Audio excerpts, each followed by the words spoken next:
जो चीज़ समझ में आती है उसको समझाने का तरीका तरीका। अरे तो आप उसी का पूछो। तो पहले ये पूछना मेरे को समझ नहीं आया तो मैं कैसे समझूं?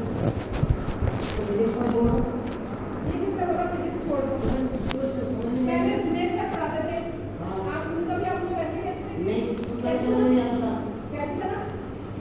हमारी समझ देखिए नहीं ऐसा है आता। बच्चे, जब क्लास में बैठ कर पढ़ा रहे हैं ना, उसमें उसमें हम बोलो।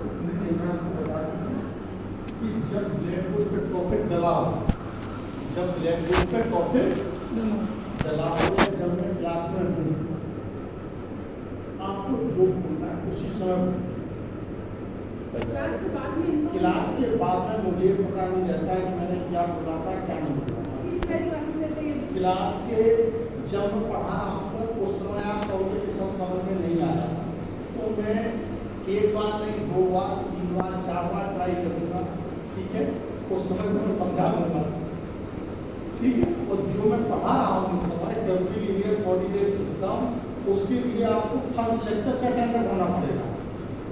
जिसने फर्स्ट लेक्चर छोड़ दिया उसके कर्वी लीनियर समझ में नहीं आएगा। इतना आपको पता है मैथ के अंदर एक्सेल एक चीज से डिपेंड होती है। मैथ्स का फीलिंग होगा ना। और अगर क्लास में आप अटेंडेंट बैठोगे तो समझ में आएगा। अटेंडेंट नहीं हो, अगर केवल प्रेजेंस ऑफ बॉडी हो तो समझ में नहीं आएगा। मैं कहता हूँ कि जिसमें इसका कोई मीनिंग नहीं है, no meaning of the language, केवल और केवल इतना सा है कि आपको फिजिक्स समझ में आनी चाहिए। अगर फिजिक्स समझ में आ गई तो लैंग्वेज की कोई प्रॉब्लम ही नहीं, फिर चाहे तुम हिंदी में लिख लो चाहे इंग्लिश में। फॉर्मूले होते हैं ना इसमें। ठीक है पर आपको थोड़ा अब मैंने पहले कह दिया कि वो टेक्निकल वर्ड है, मैक्सिमम में इंग्लिश में ही यूज होगा।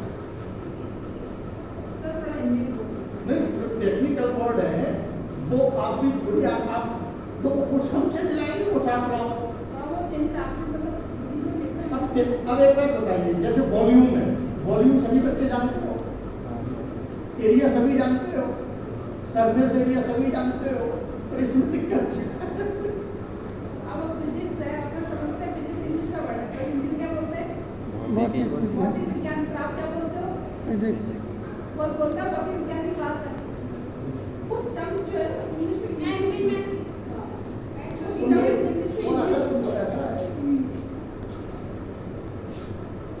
दिक्कत आती है, जब लेक्चर हो उस समय फायदा है इंग्लिश और हिंदी दोनों यूज कर सकते हो। इंग्लिश में तो हिंदी यूज कर सकता है, पर आप लोग इंग्लिश भी यूज कर सकते हो। मैम ये क्या है?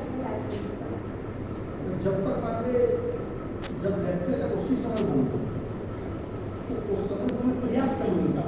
और अभी तो कुछ नहीं है, अभी तो ईजी भी है।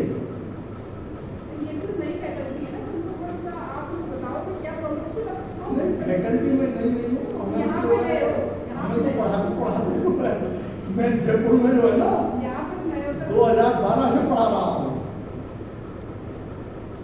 इन बच्चों में तुम नए हो। हाँ, थोड़ा सा बच्चों को कोई आप उसी वक्त बच्चे पूछ लेना, कोचिंग समझ में नहीं आएगा समझा देंगे आपको। यदि कोई प्रॉब्लम हो तो समझाने का कोई दिक्कत नहीं, समझा दें। बात ये है कि आप उसी समय उसी से सर क्या मैं से पूछूं मुझे एक्चुअली नहीं पता है क्या पढ़ाया क्या नहीं आया। मैं सब्जेक्ट से मेरे टीचर से बात कर रहा हाँ, था। अगर देखो अगर आप पिछले के बाद प्रॉब्लम सॉल्व ना हो तब बताइए। देखो आपका काम है विदाउट एप्लीकेशन।